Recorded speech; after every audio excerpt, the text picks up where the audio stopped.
ആരോഗ്യരംഗത്തെ ബോധപൂർവമായ വീഴ്ചകളെക്കുറിച്ച് ഗ്രൂപ്പ് ചർച്ചയുമായി അമൃത വിശ്വവിദ്യാപീഠത്തിന്റെ കീഴിലുള്ള Amrita international school of law April 7-ാം തീയതി കൊച്ചി ക്യാമ്പസിൽ നടക്കുന്ന പരിപാടിയിൽ മെഡിക്കൽ, നിയമ, പാരാമെഡിക്കൽ, ഫാർമസി മേഖലകളിലെ വിദഗ്ധർ പങ്കെടുക്കും.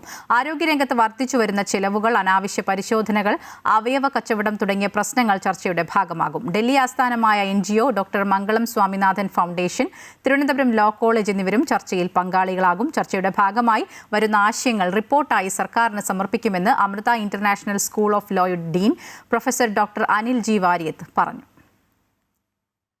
ഒരു നോളജ് പഠനം സഹകരിക്കാമെന്ന് പറഞ്ഞിട്ടുണ്ട്. ന്യൂഡൽഹി ആസ്ഥാനമായിട്ട് പ്രവർത്തിക്കുന്ന മംഗളം സ്വാമിനാഥൻ ഫൗണ്ടേഷൻ എന്ന് പറഞ്ഞ NGO ഉണ്ട്. ആ ഫൗണ്ടേഷൻ കഴിഞ്ഞ കുറേ വർഷങ്ങളായിട്ട് മെഡിക്കൽ മാൽപ്രാക്ടീസിനെതിരെ സീരിയസ് ആയിട്ട് വർക്ക് ചെയ്തുകൊണ്ടിരിക്കുന്ന ഓർഗനൈസേഷനാണ്. അപ്പോൾ ഈ രണ്ട് ഓർഗനൈസേഷനോട് നമ്മൾ സഹകരിക്കുന്നുണ്ട്.